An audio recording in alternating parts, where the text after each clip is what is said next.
무대 위로 좀 올라와 주시면 고맙겠습니다.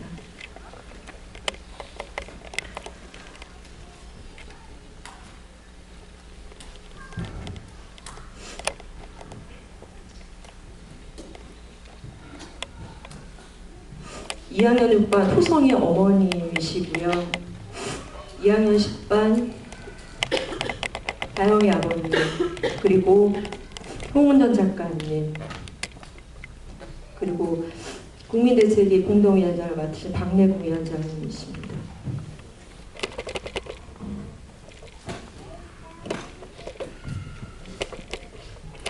제가 아까 행사 시작하기 전에 유가족분들하고 잠시 식사를 했는데 박수로 좀 맞이해 주세요.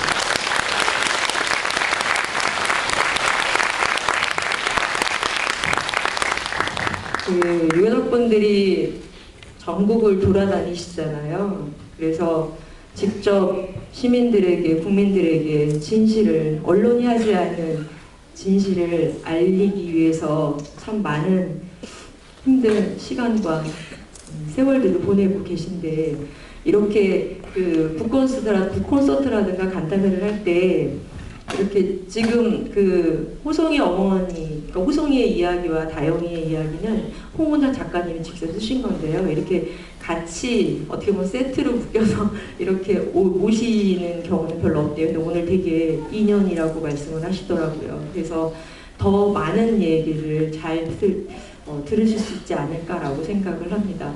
이제부터는 직접 유가족들과 작가님 그리고 위원장의 얘기를 직접 들으시는 시간을 갖겠습니다.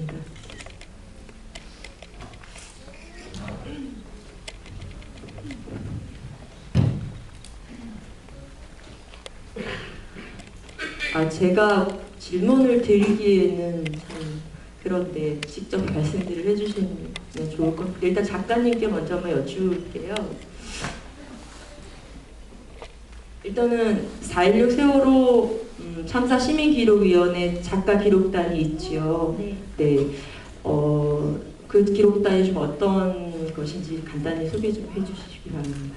네, 4월 16일에 참사가 일어나고 나서 처음에 안산에 살고 계셨던 작가분들이 국내에서 일어난 이 참사를 바로 눈앞에서 겪으시고 옆에서 뭐라도 해야겠다 이렇게 좀 함께 움직이시다가 글로써 이 참사를 기록해야겠다라는 마음을 먹고 움직이셨는데요. 참사가 너무나 거대했기 때문에 이 몇 명의 작가로서는 할 수 있는 일이 아니다라고 생각을 하셔서 인권 활동가들에게 제안을 좀 하셨고요. 같이 이런 기록 활동을 좀 해보자라고 제안을 하셨고, 그 뜻에 동참한 사람들이 모여서 시작을 하게 됐습니다. 저희가 이렇게 영상만 보더라도 가슴이 많이 아픈데 기록을 하시면서 더 많이 힘드셨을 것 같은데요. 특별히 좀 더 많이 힘들었던 점이 있었다라고 한다면 어떤 게 있을까요? 네, 저희가 5시에 만났어요. 오늘 행사 때문에 일찍 만나서 사회자분하고 여기 준비해 주신 분들하고 같이 저녁을 먹었는데 다들 이 두 유가족분들에게 어떻게 이야기를 건네야 할지라고 다들 그러신 마음 있잖아요. 그래서 어떻게 말을 걸어도 되는 건지 어떤 말을 해도 실수가 되지 않을까 이런 걱정 많이 하시는데요. 저희도 그랬어요. 작년 6월에 처음 만났을 때 만난 게 아니라 일방적으로 저희가 이제 뭐라도 해보자라고 모였을 때 뭘 할 수 있을까라고 고민을 많이 하고 그래도 뭐라도 해보자 그리고 무작정 이렇게 유가족분들이 계시는 국회나 이런 데 가서 시간을 좀 보냈었거든요. 근데 그때 유가족분들이 굉장히 이제 몸도 마음도 다 무너져 계신 상태에서 아주 강도 높은 투쟁을 하고 계셨기 때문에 인터뷰를 할 수 있는 상황도 아니었고 그리고 이렇게 외부인들 특히 기자들에 대해서 대단히 높은 경계심을 좀 가지고 계셨어요. 그래서 저희가 어떻게 말씀을 좀 건네야 될지도 모르고 배회하는, 방황하는 시간들을 그때가 저는 좀 힘들었던 것 같아요. 뭐라도 하고 싶은데 도움도 못 해드리고 어떻게 말씀을 드려야 될지 모르겠고 정말 이렇게 안산에 뉴스에서만 보던 분들이 수십 분, 수백 분이 국회 앞에 이렇게 노숙을 하고 계시는데 뭐라고 어떻게 해야 될지 모르던 그 시간들이 좀 길었는데 그때 이제 아버님이 처음 저한테 이제 말도 걸어주시고 그래서 그렇게 인연이 돼서 인터뷰를 시작을 했었거든요. 그래서 그 시기도 좀 힘들었었고 그리고 나서 이제 인터뷰가 본격적으로 시작이 되고 나서 제가 이제 호성이 어머님 인터뷰를 하러 갔었어요. 그래서 어머님을 저는 그날 처음 뵙고 안산에 인터뷰를 하러 갔었습니다. 근데 그 작고 따뜻한 호성이 방에서 인터뷰를 했는데 어머님이 아까 영상에서 보셨던 것처럼 굉장히 많이 우시고 정말 통곡을 하시고 참사가 있고 나서 200여일이 이미 많이 지났을 때인데도 불구하고 너무너무 정말 온몸으로 고통스러워하고 계시는 그 모습을 보면서 저도 이제 같이 많이 울었거든요. 근데 그러고 나서 이제 돌아와서 그것을 계속 들으면서 다시 듣고 또 기록하는 그 시간 동안에 제가 또 온몸으로 이 고통을 느꼈는데 그것들을 어떻게 하면 이 많은 분들에게 좀 제대로 전할 수 있을까? 이게 또 소리로 전해지는 고통, 말로 전해지는 것, 글로 전해지는 것 이런 것들이 또 다 다르니까 저는 또 그것을 잘 전해드리고 싶은 마음이 있었는데 그래서 막 고민했던 그 시간도 저는 되게 힘들었던 것 같아요. 어머님이랑 거의 2주 동안 저는 같이 살았던 것 같아요. 네, 계속 그 목소리를 들으면서 기록했던 그 시간 네, 되게 힘들었습니다. 아마 다른 작가분들 다 그러셨을 것 같아요. 네. 그러면 호성이 어머니한테 한번 여쭈볼게요. 건강은 지금 어떠신지요? 건강이요? 그냥 살아있습니다. 네, 숨 쉬고 있고요. 배고프면 먹고요. 졸리면 자고 그냥 살아있습니다. 예. 예. 근데 애를 그렇게 비참하게 버리는 엄마가 이렇게 살아있는 것만 해도 대단하지 않습니까? 먹고 애를 갖는데 먹습니다. 자고요. 잘 지내고 있습니다. 예.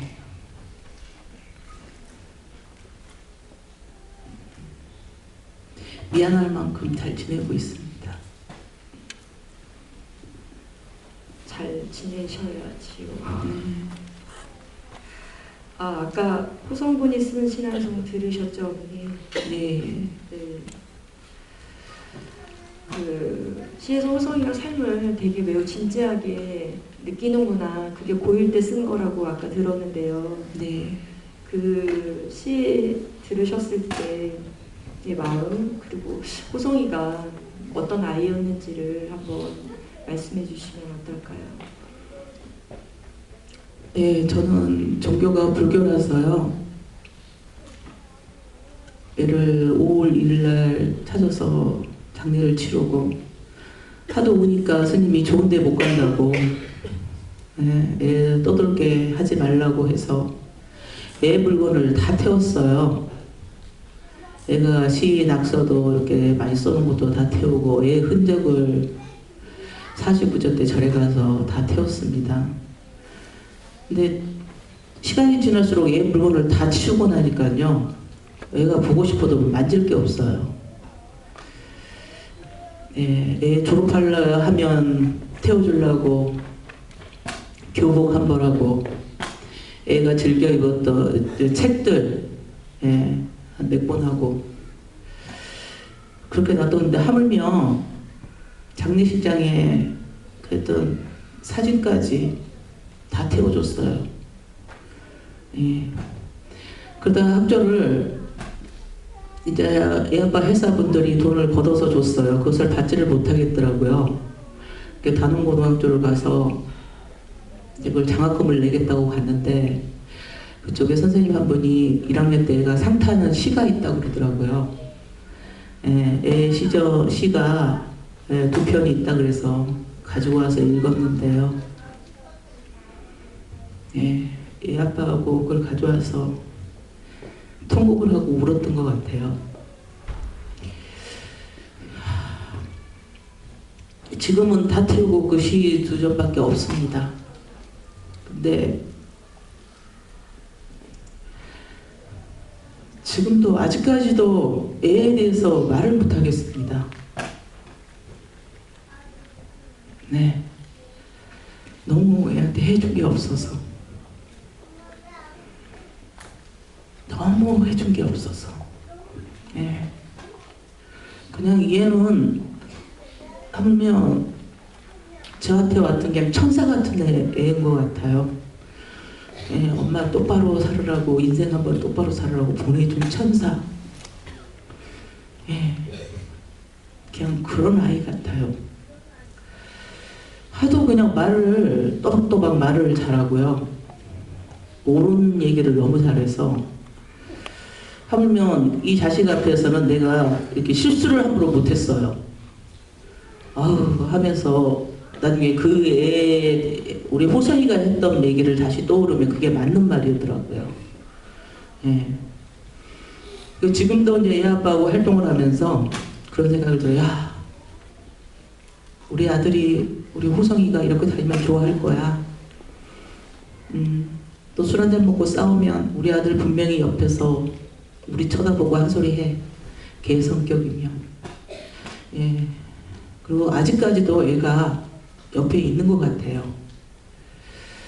그냥 막 떠돌아다니면서 그냥 옆에서 저를 많이 지켜보고 있는 것 같은 그런 느낌이 아직도 들고 있습니다. 네, 그래요. 네, 떠나보낼 수 없을 것 같아요. 그게 다 부모 마음이지 않을까 싶은데요. 책을 보면 어머니께서 그런 말씀을 하신 게 있어요. 이제는 너무 많은 걸 알아버려서 포기가 안 돼요 라고 하셨거든요. 아까 영사에도 나왔었지만 국민들이 깨달아야 된다 이런 말씀을 하셨어요. 조금 그 부분에 대해서 어떤 부분을 어떻게 그렇게 많이 아셨는지, 알아버렸는지, 포기할 수 없는지 듣고 싶습니다.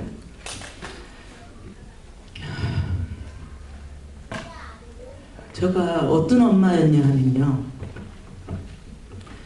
진짜 아주 평범한 엄마.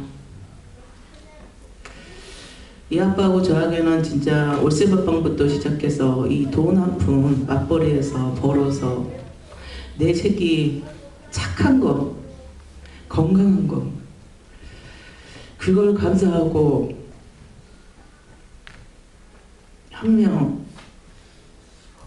부모님 모시고 살면서도 힘들어도 내 새끼 잘 된다 하길래, 부모님한테 잘하면 내 새끼 잘 된다 하길래 다 하고 이제 살만하니까 어느 순간에 내 자식이 수학여행이라고 보냈는데 어느 순간에 4월 16일 날 보니까 앞바다에서 배가 넘어가신 걸 보네요. 그래서 일하다 말고 학교를 뛰어갔더니 다 구조를, 애들을 다 구조를 했대요. 그래서 감사합니다, 감사합니다. 애가 얼마나 놀랬을까. 옷 갈아입히려고 갔더니 그 바다에서 단원고등학교에서 그 화면을 봤대. 구조가 다 됐다고 감사합니다. 그럼 그렇지 우리나라가 어떤 나라인데 했는데 그 순간에 내 아들이 바닷속에 아예 수장을 시켜버렸더라고요. 근데 이 부모는 모르고, 예. 그때도 이게 머리가 멍했습니다, 진짜. 이게 무슨 사회가 이렇지? 하물며 그때도 저희 애가 어디 섬마을에 살아있는 줄 알았어요. 그렇게 기도만 했습니다, 그냥. 근데 이거 갈수록 이게 이상해요.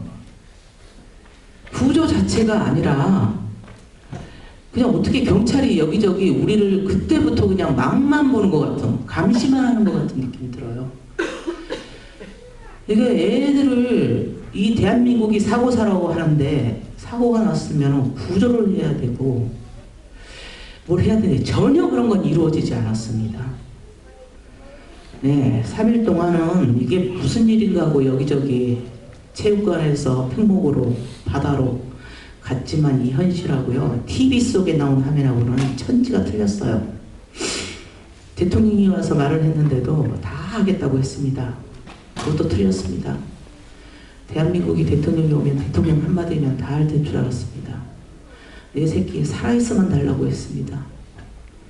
살아있으면 달라고 기도를 하고 미친 듯이 바다만 쳐다보고 뛰었는데, 결국은 이 엄마가 본 것은 안전히 수장을 시켜가지고 시신을 건지기 위한 작업이더라고요.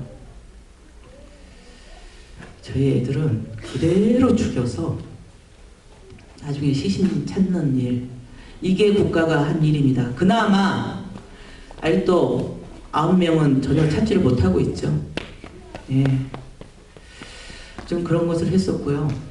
이 엄마는 그때도 미쳐서 이게 어떻게 된 건가. 나는 무서웠습니다. 내 새끼를 끝까지 못 찾을까봐. 그나마 찾아와서 애 장례를 치르고, 이 어리석은 엄마가 할 거라고선 똑똑한 엄마 아빠 뒤 따라다니면서 여기저기 따라다니는 일밖에 없었어요. 그런데 이 정부가 자식이 이렇게 간 부모들을 가는 데마다 막습니다. 이게 도대체 어떤 나라일까? 가는 데마다 막고, 가는 데마다 이게 참 희한한 나라에 와 있는 것 같았어요. 예. 국회를 가도 막고, 강화문을 가도 여기저기 경찰이고, 하물며 청운동을 가도 그렇고, 청운동에 가서 이런 시위를 하러 들어갔는데요. 자식 잃은 부모들은 3번을 막더라고요. 근데 그 나라가, 내가 이런 시위를 하고 30번을 서 있는데, 그 나라는 대한민국의 대통령이 사는 청운동은 희한한 동네였어요. 국민은 들어가지도 못하면서 관광객들이, 애국인들이 판을 치는 곳이었어요. 대한민국 국민들은, 우리가 보호해야 할 그 애들은 그대로 그 바닷속에다가 산채로 보내버렸으면서 돈 한 푼 벌기 위해서 애국 관광객들이 판치는 나라였어요. 그게 대한민국이 대통령이 사는 그 동네였습니다. 현실이었습니다. 네. 이걸 보고 가만히 있겠습니까? 네. 대한민국 국민이 그 돈하고 비교가 됩니까? 그렇게 창피합니까? 부모들이 진실을 밝혀달라고 소리를 지르고 그렇게 창피합니까? 한 사람에 10명씩이 경찰이 돌돌 따라붙습니다. 하물며 다리를 다치는 이 목발을 걸고 가는 아줌마가요, 걸어가면요, 엊그저께는 30명이 저를 둘러싸더라고요. 이게 대한민국의 현실입니다. 뭐가 무섭고 뭐가 창피합니까? 진실을 밝혀야죠. 왜 이 부모들이 이렇게 밝혀달라고 소리를 지르고 다녀야 합니까? 이건 국가가 해야 되는 건데. 예. 도무지가요, 저 엊그저께 너무 맥이 빠져가지고요, 예, 이게 도대체 나라입니까? 이게 도대체 나라입니까? 이 부모가 죽어야만 해결이 됩니까? 저는 알고 싶습니다. 저희 아이들이 해경이 떠난 것까지 알았습니다. 그 뱃속에서. 친구들이 서로 가는 것을 미치겠습니다. 왜 이 부모들이 그 진실을 알려달라고 소리치고 노숙을 하며 전국 방방곡곡을 외치고 하물며 해외까지 다녀야 합니까? 근데 이 나라 정부는 대통령마저도 끔찍을 안 합니다. 끔찍을 안 하고요. 지금 희한하게 돌아갑니다. 저는 진짜 꿈이었으면 좋겠습니다. 악몽에서 깨어나서 작년 4월 16일 전으로 돌아가서 나는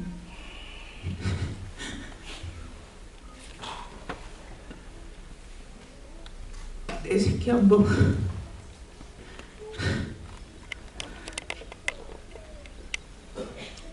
약간 좀 끌어안고 공부 안 하고 홀홀 좀 날아가게 여기저기 좀 보여주고 싶습니다. 네, 내가 내 가정사를 말을 잘 못하지만 내 새끼한테는 제가 말은 부모입니다. 제가 부모라서 진짜 내 새끼한테 무릎 꿇고 빌고 싶습니다. 이렇게 어리석은 부모였고 이런 엄마였다는 걸 진짜 빌고 싶습니다. 네. 네. 네.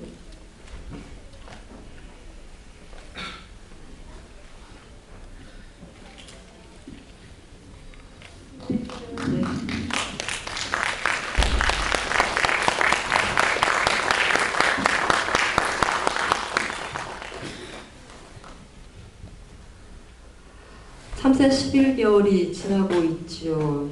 그 희생자 유가족은 지금 어떤 상황인지 사실은 말씀 들으시면 다 아실 것 같긴 한데요. 그동안 좀 이렇게 간담회를 좀 전국을 돌면서 힘들게 하셨는데 어떤 그 간담회를 통한 분위기라던가 이런 것들은 좀 어떠셨는지 다영이 아버님께서 말씀 좀 간단히 해주십시오. 예. 저 2학년 10반 다영이 아빠 김현종입니다.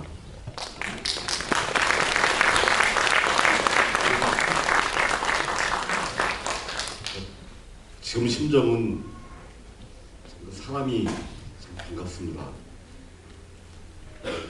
나흘 전에 저희가 그 작년에 이제 특별법 제정을 위해서 싸우고 이제 진상조사가 다 될 줄 알고 이제 곧 더서 늦더라도 이제 곧 제대로 작년에 그 법대로 되겠다 싶어서 이제 분향소 주변에서 치유 활동도 하고 그다음에 그 앞으로 더 제대로 조사하기 위해서 전국을 다니면서 간담회나 북 콘서트를 다니고 알려나가고 있는데 그것이 이제 시행령안이라는 것이 또 새롭게 또 들고 나와가지고 국민들과 함께 그 싸워서 만들었던 그 발족자리 그 특별법조차도 제대로 하지 못하게 지금 하고 있는 그런 상황들이 발생해서 저희가 나흘 전에 강원에서 기자회견을 하고 청운동에 청와대 왜 그런지를 여쭤보러 가다가 경찰에 박혀서 지금까지 있었고요. 비가 오는 상태에서 우비 하나에 의지해서 돗자리 깔고 청운동 공사무소 바닥에서 천막도 없이 그냥 비를 맞아가면서 하룻밤 보내고요. 그 다음 날도 강원 광장에 와서 또 있었는데 또 비가 와서 돗자리 깔고 우비 입고 또 하룻밤 자고요. 그리고 다행히도 다음 날은 또 낮에 날이 화창해가지고 피켓 들고 서 있으니까 몇 시간 되니까 또 그 젖었던 옷이 또 마르더라고요. 그래서 또 피켓 들고 또 항의했고 그런 속에서 저희가 경험한 것은 전에보다 더 악랄하게 그야말로 무차별적으로 원칙도 없이 경찰들이 저희를 에워쌌고 저희한테 폭력을 유도하고 그러면서 막 그 몸싸움하는데 뒤꿈치로 경찰들이 막 이렇게 막 밀어요. 그러니까 왜 그러냐 해서 모자 뺏어서 집어 던지고 했다고 해서 폭행했다고 공무집행을 방해했다고 해서 아빠 몇 분이 지금 잡혀 들어갔다 나왔습니다. 그러니까 저희는 청와대에 가서 정식적으로 이렇게 면담 일정 하려고 가는 건데 그걸 막았습니다. 저희가 시민이 가는 길을 막았는데 이제 그게 이제 공무를 집행하는 것이고 막고서 저희한테 오히려 공무 집행 방해를 한다고 지금 그러고 있습니다.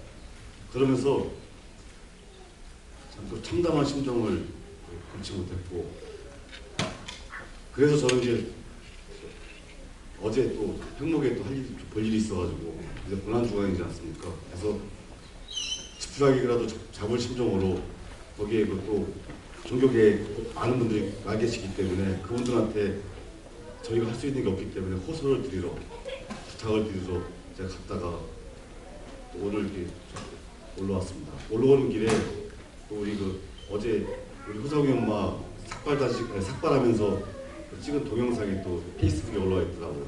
이제 그거 보면서 많은 생각을 했습니다. 그동안에 4월 16일 이후에 표목에서부터 최근에 어제 삭발할 때까지의 그 과정들이 다 생생하게 떠올랐고요.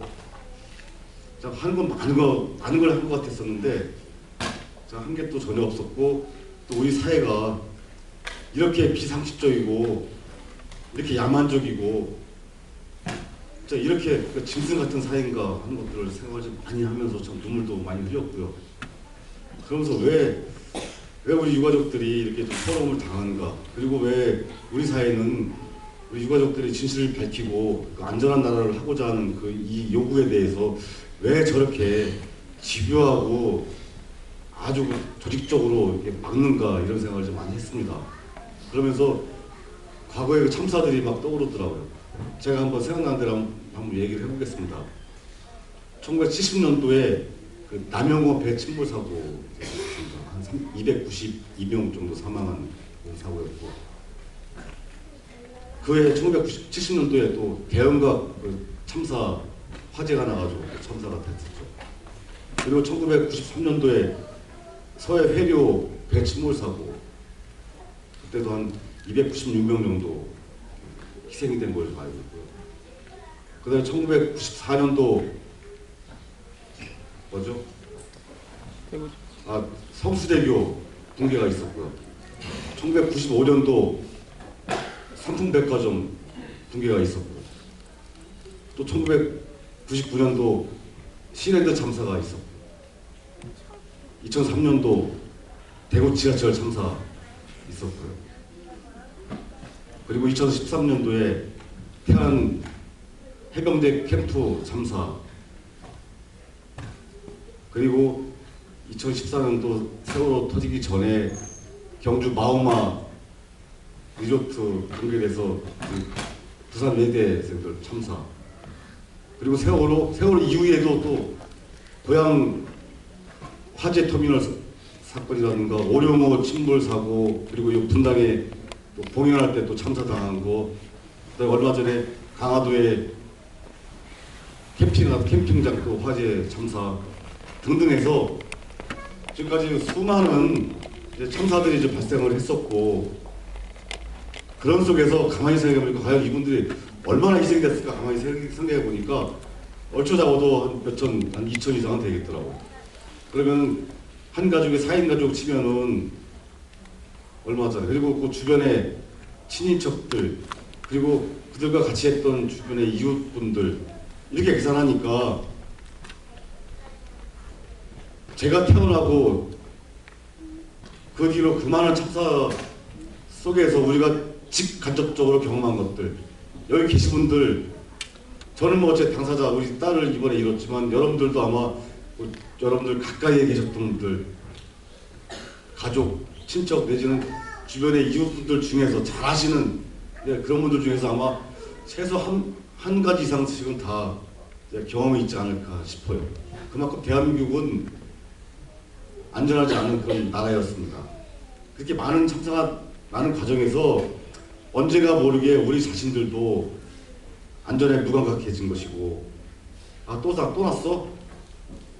그래서 안타까울 뿐, 또한 언론에서도 무슨 큰일 난 것처럼 대대적으로 보도하면서 여러 가지 모순에 대해서, 뭐 문제점에 대해서 막 발굴하면서 구조하는 모습, 그 속에서 이제 사람들 울부짖는 모습, 이런 것들을 아주 심층 취재를 하고 있습니다. 계속 그런 보도만 합니다. 그러면서 우리들은 그거 보고서 야, 이번에 뭐가 문제가 있었대, 그래서 저랬대, 그렇게 하고 넘어갑니다. 언론도 그렇게 보도하면 끝이고요. 정치인들도 그때는 이건 대단한 문제이기 때문에 이건 바로 시정하겠습니다. 철저하게 조사하겠습니다. 얘기만 합니다. 그리고 넘어갑니다. 또 그때 언론에 또 무슨 ARS 해가지고 뭐 성금합시다 그래갖고 국민들 또 자극해가지고 또 다 뭐 1,000원 이상씩 전화만 하면 된다고 해서 또 다 성금하고 그러고 끝입니다. 그러고서 뭐 일부 유가족들 위로하고 그렇게 하고서 나중에는 어느 누구도 그걸 책임지고 이후에 그런 방지책에 대해서 고민하지 않습니다. 언론에 그렇게 많은 심층 보도가 나고 문제 제기를 함에도 불구하고 그걸 어느 누가 또 현실의 법제도 개선을 해서 다음에 참사가 나지 않도록 대응책을 마련하지 않습니다. 그런 사이에 우리는 그걸 다 잊어버립니다. 잊어버릴만 하면 또 그런 참사가 터지고 이것들이 계속 일상적으로 반복이 됩니다. 이런 세월호와 같은 300명 전후의 그런 참사들도 거의 20년 주기로 계속 반복이 되고 있습니다. 제가 아까 나열했던 모든 것들이 다 공통점들이 그런 식이었습니다. 거기에서 책임 있는 정부라든가 관계 기관들은 철저하게 조사하지 않고 대략 수사해서 겉으로만 미봉을 합니다. 꼬리만 자르고 그냥 넘어가기도 하고 재판정에서는 그걸 제대로 책임과 처벌을 하지 않습니다. 국회에서 정치인들은 그런 걸 교훈 삼아서 문제점 발굴하고 새로운 재발방지 법안을 만들지 않습니다. 그런 사이에 우리 사회는 한 집 건너가면 하나 건너가면 다 참사의 주인공이 됐던 우리 여러분들도 다 아마 그럴지도 모르겠습니다. 우리 유가족 중에서도 2학년 9반의 세희 아빠는 1993년도 아까 얘기했던 서해 회리호 때 군산경찰서 의경으로 근무했었습니다. 그때 저희와 같은 유가족들한테 멱살 잡히고 욕도 먹고 그렇게 했던 우리 세희 아빠가 지금은 세월호 참사의 세일을 잊고 유가족이 됐습니다. 저희처럼 거리를 헤매고 있다는 얘기죠. 이렇게 간담회 다니면서 호소하고 있습니다. 세희 아빠가 그 당시에 서해 회로 터질 때 자기가 그런 참사가 될지 누가 알았겠습니까? 이 금요일에 돌아오려면 이 책에도 나옵니다. 세희 아빠. 그래서 어느 순간에 우리 사회는 이렇게 안전 불감증이 팽배히 됐고 생명보다는 자본이 중요하고 가치 있는 것으로 전도되는 것이 일반적으로 흐름입니다. 또한 지금도 규제 완화라는 이름으로 비용의 논리로 세월호 인정하지 않습니까? 세월호 그 안에는 사람이 있는 겁니다. 9명의 사람이 있고 9명의 국민들이 있는데도 불구하고 1,000억 정도의 비용이 든다고 해서 세월호 인정 못한다고 합니다. 그만큼 돈이 귀중하고 가치 있는 것입니까? 이번에 작년에 600만 명 이상의 국민들이 특별법 제정을 위해서 다 같이 눈물을 흘리시면서 싸워서 이번에만큼은 제대로 된 안전한 나라를 만들어보자 모두가 다 같이 싸워서 만든 것이 특별법입니다. 근데 그걸 하기 위한 시행령에서 많이 뒤집었습니다. 우리 다음에 박래관 위원장님께서 이따 말씀해 주시겠지만 어처구니 없는 일들 바로 벌어지고 있고 또 그것을 또 배보상 얘기를 하면서 가족들이 돈을 더 받기 위해서 한다 하면서 그야말로 파렴치한 부모로 지금 만들고 있습니다. 저희들은 아까 그런 얘기한 것처럼 그런 많은 그런 참사 속에서 저희가 마지막 유가족이 되기를 바라고 우리 사회가 더 안전한 사회가 되기 위해서 진상규명뿐만 아니라 법 제도 개선도 제대로 하기 위해서 했었는데 이번에 진상조사 시행령에는 있다고 자세히 들어보시면 알겠지만 축소하고 전혀 그러한 우리 바람들을 담지 않고 있고요. 오히려 배보상 얘기를 하면서 그 시행령을 슬그머니 통과하려고 지금 계획을 하고 있습니다. 그것만 되면, 시행령이 되면은 사실은 모든 이제 진상조사도 불가능하지만 이 참사에 대한 재발방지책도 불가능한 그런 이제 시행령입니다. 그래서 이번에 반드시 저는 이것을 해결해야 된다고 생각하고요. 돈 있잖아요.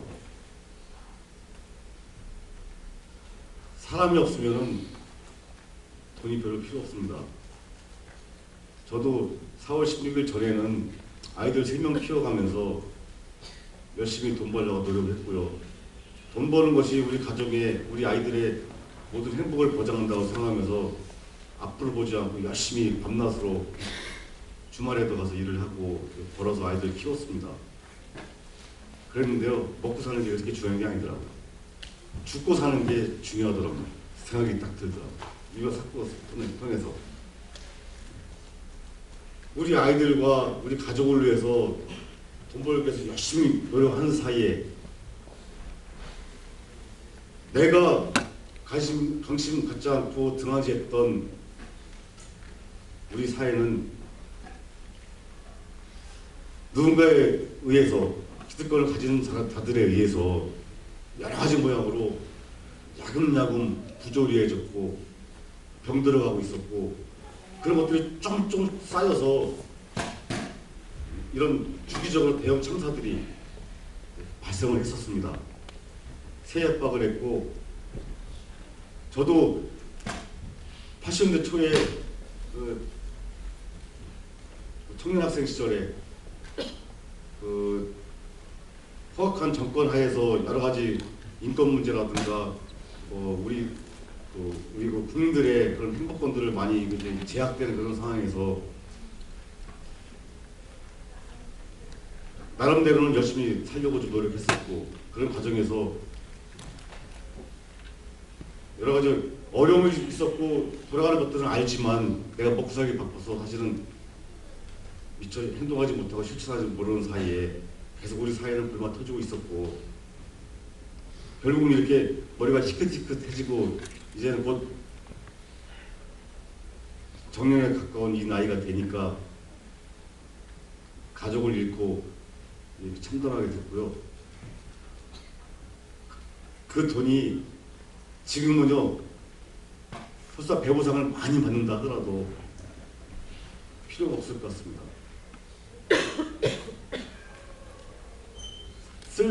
그 돈을 쓸 사람이 없지 않습니까? 전에는 다영이가 있을 때는 다영이 학원비라도 벌기 위해서 우리 다영이 엄마가 회사도 다니고 저도 뭐 주말까지 가서 일을 해야 됐었고, 그렇지만 지금은 그 쓸 사람이 없습니다. 돈이 많은 번 쓸 데가 없는데. 그래서 저는 돈보다는 사람이 중요하다. 우리가 뼈빠지게 버는 것도 중요하지만 우리 사회가 안전하게 돼서 우리 가족들이 서로 소박한 삶이지만, 비록 돈은 별로 없지만 같이 치킨 시켜 먹고 라면 먹고, 요새 꽃이 피면은 꽃도 구경하고 이렇게 사람이 있어야 모든 것이 가능합니다. 그런데 그것을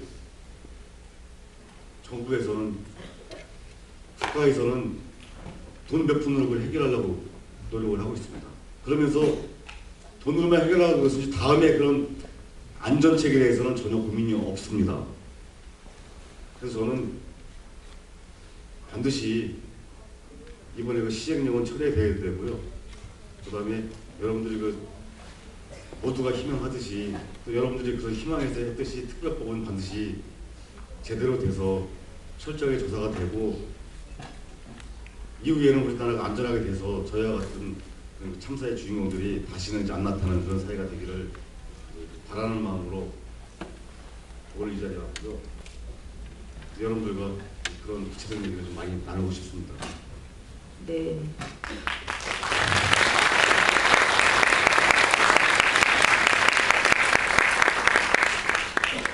사람들은 추억을 먹고 산다고 하잖아요. 그 질풍노도의 시기에 우리 아이들 그 청소년 시기의 추억은 굉장히 소중한 거죠. 아이들이 수학여행을 간다고 했을 때 그 들뜬 마음 한번 생각해 보면 상상 그 이상이라고 생각을 해요. 다영이 아버님이 책을 보면 다영이하고 굉장히 친했다라는 이런 이야기가 나오거든요. 다영이가 아까 저희가 같이 잠깐 얘기를 나누었을 때도 다영이가 수학여행을 굉장히 가고 싶어 했다고 얘기를 하거든요. 그래서 그때 다영이의 어떤 마음이라던가, 그리고 다영이가 좀 어떤 아이였는지 한번 간단히 좀 소개 좀 해주시면 어떨까. 예, 다영이는 유치원 때부터 고등학교 때까지 모든 선생님들이 학기 초에 가면 늘 하는 얘기가 있습니다. 야무지고 똑 부러지는 우리 다영이. 다영이 같으면 걱정하지 않습니다. 예, 그 얘기고요. 또 다영이 뜻이 다영이라는 그 이름이 이제 한글도 되고 한자도 되는데 모두 다 밝고 빛나는 기운 그렇습니다. 한자 보면 제가 그거를 한글 책을 사가지고 다영이 낳고서 밤새도록 그거 다 보면서 거기서 우리 다영이가 어떻게 될까 어떻게 됐으면 좋겠다 이런 생각을 하면서 그 이름을 줬는데 거기 이름에 딱 맞는 것이 우리 다영이었습니다. 공부도 잘했고요. 또 모든 것들이 원만했고 가정적으로 뭐 저희가 우리가 세대가 마찬가지지만 IMF라든가 제2금융위기 통해서 경제적으로 어려웠지 않습니까? 제가 IMF 때는 제가 다니던 회사가 부도가 났고 제2금융위기 2008년도에는 제가 사업을 하다가 또 이게 쫄딱 망해가지고 아주 어려운 속에서 이렇게 자랐고 그 다음에 2003년도부터가 왜 사스 신종플루 뭐 이런 등등해서 조류독감 때문에 그때가 이제 우리 다영이 이제 입학할 때쯤 됐었는데 그때부터 최근까지 이번 수학여행 전까지 그런 전염병 때문에 제대로 된 수학여행과 제대로 된 소풍을 한 번도 가보지를 못했습니다. 이번에 이제 제대로 된 수학여행을 큰 좋은 배를 타고 저 멀리 그 좋은 제주도에 가는 거였습니다. 얼마나 이 가슴이 부풀고 그랬는지 한 달 전부터 아이들 반별로 장기자랑한다고 아이돌 그 춤 안무에 맞춰갖고 올림픽 기념관 대형 거울을 보면서 연습을 좀 많이 했었고요. 그렇게 해서 나름대로 좀 꿈이 있던 아이였었고 안개 낀 4월 15일 인천항에 안개가 잔뜩 껴서 배가 못 간다고 그러니까 배가 못 가면 수학여행이 취소될까봐 또 걱정을 많이 했었고 애비로서 야 그래 걱정하지 마라 곧 안개 거치면은 갈 것이다 그러니까 너무 걱정하지 말고 좀만 더 기다리면은 뭐 좋아질 거다 이런 얘기하면서 보냈었고요. 다행히는 그 오빠들 밑에서 자랐지만 사실은 또 제가 그 오형제입니다. 딸이 없습니다. 그래서 아주 금딸이고 저희 기쁜 딸이었었고요. 모든 거 하는 것들이 상당히 좀 어려움스러워서 그런 어려움 속에서 경제적인 어려움 속에서도 엄마 아빠 생각하고 그랬던 저희 아이입니다. 그래서 더 이제 가슴이 아프고요. 지금은 제가 이제 노숙자 아닌 노숙자가 돼가지고 이렇게 오늘도 사실 죄송하지만 머리를 3일 동안 감지를 못했거든요. 이렇게 했는데 이렇게 깨끗하게 다니는데 우리 다행이가 아빠가 늙어 보일까봐 흰머리 나오면 염색해 해주고요. 그리고 아빠 수염이 좀만 길면은 아빠가 너무 늙어 보인다고 너무 늙어 보이고 아이들한테도 그럴까봐 아빠 수염 좀 깎으시라 그러고 아빠 관리를 좀 늘 해주고 했던 그 아이입니다. 그래서 지금은 염색해줄 사람도 없고 그래서 머리 염색도 못하고 다니고 있지만 사실 저도 4.16 전에는 그런 어째 다정다감하고 똑똑하고 부모들 이렇게 챙겨주고 엄마가 이제 회사 다니고 막걸리 하다 보니까 다행히가 와서 또 밥도 하고 반찬도 하고 하면서 오빠들하고 또 아빠 챙겨주고 이렇게 하면서 사실은 참 이렇게 소박하고 재밌게 행복하게 이제 살았던 것 같습니다. 예, 그래서 더더욱 생각이 많이 나고요. 또 저는 다행하고 이제 날이 좋고 그러면은 같이 냉이도 하러 가고 벚꽃 구경하러 또 하러 가고 막 사실 우리 다행하고 그런 일들이 좀 많이 있었습니다. 그리고 또 다행 엄마도 마찬가지고 여러분들도 아시겠지만 남자들은 머스마들은 무뚝뚝해서 중학교 이상 되면은 친구가 제일 좋지 집에 오지도 않습니다. 밥 집에서 먹는 날 별로 없고요. 그냥 거의 남이나 마찬가지거든요. 그렇지만 딸은 늘 부모들과 같이 호흡을 하기 때문에 부모들의 기쁨은 사실은 딸들한테 얘기 나오더라고요. 그랬는데 다행히 없으니까 그 모든 것이 다 이제 수dob이 됐고요. 또한 다행히를 또 잘 키우고 학원도 보내고 이래야 되기 때문에 돈도 사실은 필요했었는데 뭐 돈 벌 필요도 없고 그래서 뭐 다영이 엄마도 회사도 안 다니고 있고 저도 뭐 돈 못 벌어도 쓸 사람이 없기 때문에 사실 뭐 돈 벌 이유가 없습니다. 큰 애들은 알바해가지고 자기 용돈 쓴다 그러고 아빠 엄마 열심히 싸우시라고 자기가 알바해서 이제 용돈 쓰겠다고 이렇게 하기 때문에 그랬었고요. 그래서 그 다정다감하고 똑똑했던 우리 다영이 참 생각이 좀 많이 나죠. 그렇습니다. 네.